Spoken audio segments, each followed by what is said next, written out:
ଗପ ଅମୃତରେ ଜହ୍ନମାମୁଁ ଗପ ଅଗ୍ନି ପରୀକ୍ଷା। ପୁରନ୍ଦର ରାଜ୍ୟର ରାଜକୁମାରୀ ଲାବଣ୍ୟ ସ୍ୱର୍ଗର ଦେବୀଙ୍କ ପରି ସୁନ୍ଦରୀ ଥିଲେ।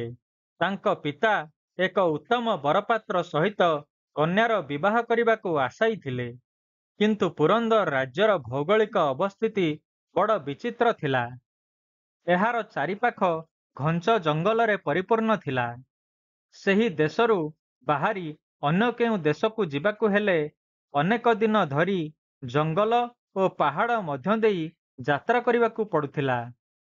ଲାବଣ୍ୟଙ୍କ ପାଇଁ ଯୋଗ୍ୟ ବର ନ ମିଳିବାର ଏହା ଏକ ମୁଖ୍ୟ କାରଣ ଥିଲା।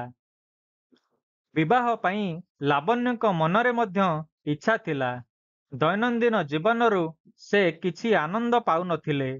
ରାଜମହଲର ଦାସୀମାନେ ତାଙ୍କୁ ବିଭିନ୍ନ ପ୍ରକାର କାହାଣୀ କହି ମନୋରଞ୍ଜନ କରୁଥିଲେ, କିନ୍ତୁ ବାରମ୍ବାର ଶୁଣିଥିବା କାହାଣୀଗୁଡ଼ିକ ତାଙ୍କୁ ଖୁସି କରିପାରୁନଥିଲା। ଏକ ପ୍ରକାର ଖେଳ ଖେଳିବାକୁ ଭଲ ଲାଗୁନଥିଲା। ଏହି କାରଣରୁ ରାଜକୁମାରୀ ବଡ଼ କଷ୍ଟରେ ନିଜର ସମୟ ବିତାଉଥିଲେ। ଦିନେ ରାଜକୁମାରୀ କାହାକୁ କିଛି ନ କହି ରାଜଧାନୀର ଉତ୍ତର ଦିଗରେ ଥିବା ଜଙ୍ଗଲକୁ ଏକାକୀ ପଳାଇ ଆସିଲେ। ସେ ଅନ୍ୟମନସ୍କ ଭାବେ ଚାଲୁ ଚାଲୁ ଏକ ବିଚିତ୍ର ଉଦ୍ୟାନରେ ପ୍ରବେଶ କଲେ। ଏହି ଉଦ୍ୟାନରେ ଅତି ସୁନ୍ଦର ବୃକ୍ଷଲତା ଶୋଭା ପାଉଥିଲା। ଅନେକ ପ୍ରକାର ଅପୂର୍ବ ଫୁଲ ଫୁଟିଥିଲା। ଲାବଣ୍ୟ ଆଗରୁ ସେହିପରି ଫୁଲ ଦେଖିନଥିଲେ। ସେହି ଉଦ୍ୟାନ ପ୍ରାକୃତିକ କିମ୍ବା ମାନବକୃତ ପରି ଜଣାପଡ଼ୁନଥିଲା। ସେଠାରେ ମଧ୍ୟ କାହାର ଆତଯାତ ନଥିଲା। ପଶୁ ପକ୍ଷୀ ମଧ୍ୟ ନଥିଲେ। ସେ ଏହିପରି ପରିବେଶ ଦେଖି ବିସ୍ମିତ ହୋଇପଡ଼ିଲେ। ଲାବଣ୍ୟ ପ୍ରତ୍ୟେକ ବୃକ୍ଷ ପାଖକୁ ଯାଇ ଫୁଲର ସୌନ୍ଦର୍ଯ୍ୟ ଓ ତାର ସୁଗନ୍ଧ ଉପଭୋଗ କଲେ। ଗୋଟିଏ ଗଛର ଫୁଲ ତାକୁ ଅତି ସୁନ୍ଦର ଲାଗିଲା। ତାର ସୁଗନ୍ଧ ମଧ୍ୟ ଅବର୍ଣ୍ଣନୀୟ ଥିଲା। ସେ କୌତୂହଳ ବଶତଃ ଗୋଟିଏ ଫୁଲ ତୋଳି ନିଜ ବେଣୀରେ ଖୋସିଦେଲେ। କିଏ ଏଠାରେ ଫୁଲ ତୋଳୁଛି? ଏହିପରି କହି ଜଣେ ଯୁବକ ଗଛ ପଛପଟୁ ଆସି ଲାବଣ୍ୟଙ୍କର ସମ୍ମୁଖରେ ଠିଆ ହେଲେ। ଲାବଣ୍ୟକୁ ଦେଖିବା ମାତ୍ରେ ଯୁବକଙ୍କ ମନରେ ଏକ ଅଦ୍ଭୁତ ପରିବର୍ତ୍ତନ ଆସିଲା। ସେ ବାରଣ କରିବା ପରିବର୍ତ୍ତେ ନୀରବରେ ସେହି ଯୁବତୀକୁ ଦେଖିବାକୁ ଲାଗିଲେ। ଏଠାରେ ଫୁଲ ତୋଳିବା ମନା? ମୁଁ ଏହା ଜାଣିନଥିଲି। ପଚାରିବାକୁ କାହାକୁ ଆଖପାଖରେ ଦେଖିପାରିଲି ନାହିଁ। ଭାବିଲି ଏଠାରେ ବୋଧହୁଏ କେହି ନାହାନ୍ତି। ଲାବଣ୍ୟ ଉତ୍ତର ଦେଲେ। ଯୁବକ ସ୍ମିତ ହସି କହିଲେ, ହଁ ହଁ, ଏଠାରେ କେହି ରୁହନ୍ତି ନାହିଁ। ମୁଁ ଏକାକୀ ଏହି ଉଦ୍ୟାନରେ ପହରା ଦେଇଥାଏ। ଏପରି କହି ଯୁବକ ଫୁଲ କେତୋଟି ଗଛରୁ ତୋଳି ଆଣି ଲାବଣ୍ୟଙ୍କ ହାତରେ ରଖିଲେ। ଆପଣ ଏବେ କହୁଥିଲେ ଫୁଲ ତୋଳିବା ମନା? ଲାବଣ୍ୟ ପ୍ରଶ୍ନ କଲେ। ତୁମ ପରି ଅପରୂପା ସୁନ୍ଦରୀଙ୍କ ପାଇଁ ନିୟମର ଆବଶ୍ୟକତା ନାହିଁ, ଯୁବକ କହିଲେ। ଆପଣ କିଏ? ଲାବଣ୍ୟ ଯୁବକର ପରିଚୟ ଜାଣିବାକୁ ଆଗ୍ରହୀ ହେଲେ। ମୋର ନାମ ସୁବ୍ରତ। ମୁଁ ଏଇ ଗନ୍ଧର୍ବ ଉଦ୍ୟାନର ରକ୍ଷକ, ସୁବ୍ରତ ଉତ୍ତର ଦେଲେ। ସମସ୍ତଙ୍କ ପରି ଲାବଣ୍ୟଙ୍କ ମନରେ ମଧ୍ୟ ଗନ୍ଧର୍ବଙ୍କ ପ୍ରତି ଭୟ ଥାଏ। ସାଧାରଣ ମଣିଷଙ୍କ ସହିତ ସେମାନଙ୍କର ବନ୍ଧୁତା କ୍ଷତିକାରକ ହୋଇଥାଏ। ଗନ୍ଧର୍ବମାନେ ଅନେକ ସୂକ୍ଷ୍ମ ବିଦ୍ୟାରେ ପାରଙ୍ଗମ ହୋଇଥାନ୍ତି, କିନ୍ତୁ ଲାବଣ୍ୟ ଜାଣିନଥିଲେ ଯେ ତାଙ୍କ ରାଜ୍ୟର ଏତେ ନିକଟରେ ଗନ୍ଧର୍ବ ନଗରୀ ରହିଛି। ଲାବଣ୍ୟଙ୍କୁ ଭୟଭୀତ ହେବାର ଲକ୍ଷ୍ୟ କରି ସୁବ୍ରତ କହିଲେ, ରାଜକୁମାରୀ, ଭୟ କର ନା। ମୁଁ ଏବେ ଗନ୍ଧର୍ବମାନଙ୍କର ସେବକ। ପ୍ରକୃତରେ ମୁଁ ତୁମ ପରି ଜଣେ ମାନବ। ମୋର ମାତାମହ ପୂର୍ବ ଦିଗରେ ଅବସ୍ଥିତ ସିନ୍ଧୁ ଦେଶର ରାଜା। ବାଲ୍ୟକାଳରୁ ମୋର ମାତାପିତା ସ୍ୱର୍ଗବାସୀ ହୋଇଛନ୍ତି। ମୁଁ ମାତାମହଙ୍କ ପାଖରେ ରହି ବଡ଼ ହୋଇଛି। ଦିନେ ମୁଁ ମୋ ମାତାମହଙ୍କ ସହିତ ଏହି ଅଞ୍ଚଳକୁ ଶିକାର ଉଦ୍ଦେଶ୍ୟରେ ଆସିଥିଲି। ଏହି ସମୟରେ ଜଣେ ଗନ୍ଧର୍ବ ରାଣୀ ମୋତେ କବଳିତ କରି ଏଠାକୁ ନେଇ ଆସିଲେ। ସେ ବିଶ୍ୱାସ କରୁଥିଲେ ମୁଁ ତାଙ୍କୁ ପ୍ରେମ କରି ତାଙ୍କର ପତି ରୂପେ ଏଠାରେ ରହିବି, କିନ୍ତୁ ମୁଁ ତାଙ୍କୁ ପ୍ରେମ କରିପାରିଲି ନାହିଁ। ତେଣୁ ସେ ମୋତେ ଦିନବେଳେ ଉଦ୍ୟାନ ରକ୍ଷକ କାମରେ ନିଯୁକ୍ତି କଲେ। ରାତି ହେବା ପରେ ସେ ମୋତେ ତାଙ୍କ ଲୋକକୁ ନେଇଯାଆନ୍ତି।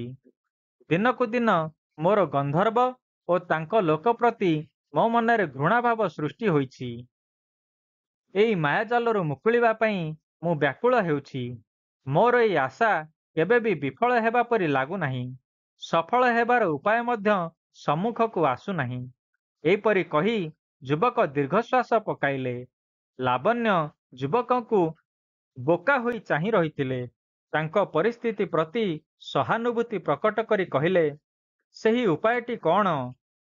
ସୁବ୍ରତ ଲାବଣ୍ୟକୁ ବୁଝାଇ କହିଲେ, ପ୍ରତି ପୂର୍ଣ୍ଣିମା ରାତିରେ ଗନ୍ଧର୍ବ ରାଣୀ ନିଜ ପରିବାର ସହିତ ଏହି ଉଦ୍ୟାନକୁ ବିହାର କରିବାକୁ ଆସନ୍ତି। ସେହି ସମୟରେ ମୁଁ ମଧ୍ୟ ତାଙ୍କ ସହିତ ଥାଏ। ସେତିକିବେଳେ କେହି ମାନବ ମୋତେ ଆଲିଙ୍ଗନ କରି ଜାବୁଡ଼ି ଧରିବାକୁ ପଡ଼ିବ। ଗନ୍ଧର୍ବ ରାଣୀ ନାନା ପ୍ରକାର ମାୟାବିଦ୍ୟା ପ୍ରୟୋଗ କରି ସେହି ବ୍ୟକ୍ତିଙ୍କୁ ଭୟଙ୍କର ପରୀକ୍ଷାର ସମ୍ମୁଖୀନ କରାଇବେ। ତେବେ ମଧ୍ୟ ସେହି ମାନବ ବିଚଳିତ ନ ହୋଇ ମୋତେ ଧରି ରଖିବାକୁ ପଡ଼ିବ। ତେବେ ଯାଇ ଗନ୍ଧର୍ବର ମାୟାଜାଲ ବିଫଳ ହେବ ଓ ମୁଁ ମୁକ୍ତ ହୋଇଯିବି। ମୋ ପାଇଁ ଏତେ କଷ୍ଟ ଉଠାଇବା ଲୋକର ମୋ ପ୍ରତି ସେପରି ଗଭୀର ଭଲ ପାଇବା ଥିବା ଦରକାର। ମୋତେ ଜାଣିଥିବା ଓ ମୋତେ ଏହିପରି ଭଲ ପାଉଥିବା ଲୋକ ଏଇ ଦୁନିଆରେ କିଏ ଅଛି ଯେ ମୋତେ ଆସି ଉଦ୍ଧାର କରିବ? ତେଣୁ ଏହି ଅବସ୍ଥାରୁ ମୁକ୍ତି ମିଳିବା କଥା ଭାବିବା ମଧ୍ୟ ଭୁଲ। ନିଜର ଦୁର୍ଦ୍ଦଶା ଜଣାଇ ସାରି ସୁବ୍ରତ ଦୀର୍ଘଶ୍ୱାସ ପକାଇଲେ ଓ କହିଲେ, ସୂର୍ଯ୍ୟ ଡୁବି ଯାଇଛନ୍ତି। କେତେ ଦୂର ପୁଣି ଫେରିଯିବାକୁ ହେବ? ଅନ୍ଧକାର ହେବା ପରେ ଏଠାରେ ରହିବା ବିପଦଜନକ। ତୁମେ ଶୀଘ୍ର ଏଠାରୁ ଚାଲିଯାଅ। ତୁମେ ଖୁବ୍ ଶୀଘ୍ର ଗନ୍ଧର୍ବଙ୍କ କବଳରୁ ମୁକ୍ତ ହୋଇଯିବ। ଏହିପରି ଆଶ୍ୱାସନା ବାଣୀ ଶୁଣାଇ ରାଜକୁମାରୀ ସେଠାରୁ ଚାଲିଗଲେ। ପୂର୍ଣ୍ଣିମା ତିଥି ହେବାକୁ 4 ଦିନ ବାକି ଥିଲା। ସେହି 4 ଦିନ ଲାବଣ୍ୟ କେବଳ ସୁବ୍ରତଙ୍କ କଥା ଭାବୁଥିଲେ। ସୁବ୍ରତଙ୍କ ରକ୍ଷା ପାଇଁ ସେ ନିଜର ଜୀବନ ଉତ୍ସର୍ଗ କରିବା ପାଇଁ ସଂକଳ୍ପବଦ୍ଧ ହେଲେ। ପୂର୍ଣ୍ଣିମା ସନ୍ଧ୍ୟାରେ ଲାବଣ୍ୟ ଏକାକୀ ଗନ୍ଧର୍ବ ବନରେ ଆସି ପହଞ୍ଚିଲେ। ପୂର୍ଣ୍ଣିମା ଆଲୋକରେ ଦୃଶ୍ୟ ନ ହେବା ପାଇଁ ସେ କଳା ରଙ୍ଗର ବସ୍ତ୍ର ପରିଧାନ କରିଥିଲେ। ଅନ୍ଧକାର ହେବା ପୂର୍ବରୁ ସେ ଗୋଟିଏ ଗଛ ତଳେ ବସି ପଡ଼ିଲେ ଓ ନିଜର ଓଢ଼ଣୀରେ ମୁହଁକୁ ଘୋଡ଼ାଇ ରଖିଲେ। ରାତ୍ରି ଗଭୀର ହେବାରୁ ଉଦ୍ୟାନରେ ପାଦ ଶବ୍ଦ ଶୁଭିଲା। ଯୋଡ଼ି ଯୋଡ଼ି ଗନ୍ଧର୍ବ ଉଦ୍ୟାନରେ ବିଚରଣ କଲେ। ବୃକ୍ଷ ଉହାଡ଼ରେ ଥାଇ ଲାବଣ୍ୟ ପ୍ରତ୍ୟେକ ଯୋଡ଼ିକୁ ନିରୀକ୍ଷଣ କରୁଥିଲେ।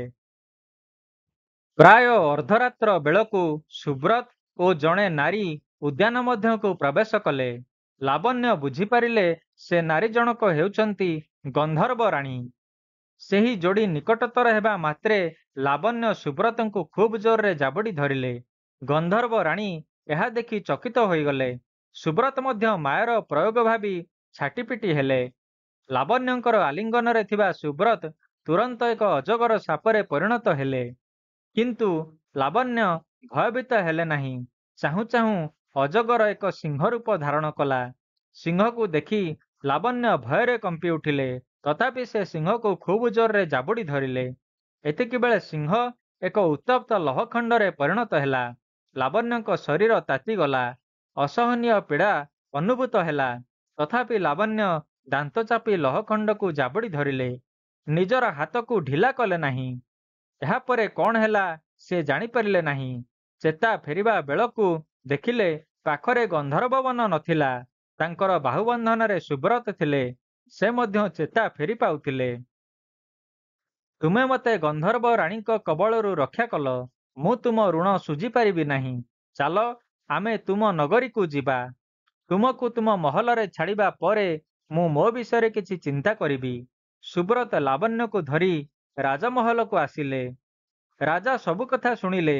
ସେ ସୁବ୍ରତଙ୍କୁ କହିଲେ, ତୁମ ପାଇଁ ମୋ କନ୍ୟା ଅଗ୍ନି ପରୀକ୍ଷା ଦେଇଛି। ତୁମ ବ୍ୟତୀତ ତାର ପତି ଆଉ କିଏ ହୋଇପାରେ? ରାଜା ଦୁହିଁଙ୍କର ବିବାହ ମହା ଆଡ଼ମ୍ବରରେ ସମ୍ପନ୍ନ କରାଇଲେ। ବିବାହ ପରେ ସୁବ୍ରତ ନିଜ ରାଜ୍ୟକୁ ଯିବାକୁ ବାହାରିଲା। କିନ୍ତୁ ରାଜା ବାରଣ କଲେ। ସେ କହିଲେ, ଏବେ ତୁମେ ଏକ ମହାବିପଦରୁ ଉଦ୍ଧାର ପାଇ ଆସିଛ। ଏବେ ଏକୁଟିଆ ବା କିପରି ରାଜ୍ୟକୁ ଫେରିଯିବ? ମୁଁ ତୁମର ମାତାମହଙ୍କୁ ସବିଶେଷ ଖବର ଦେବି। ତାପରେ ଆମେ ଆମର ପାରିଷଦ ବର୍ଗଙ୍କ ସହିତ ସୈନ୍ୟ ସାମନ୍ତ ସହ ସେଠାରେ ପହଞ୍ଚିବା। ରାଜାଙ୍କ ଠାରୁ ଖବର ପାଇ ସୁବ୍ରତଙ୍କ ମାତାମହ ଅତି ଆନନ୍ଦରେ ସେମାନଙ୍କୁ ନିଜେ ଆସି ପାଛୋଟି ନେଲେ।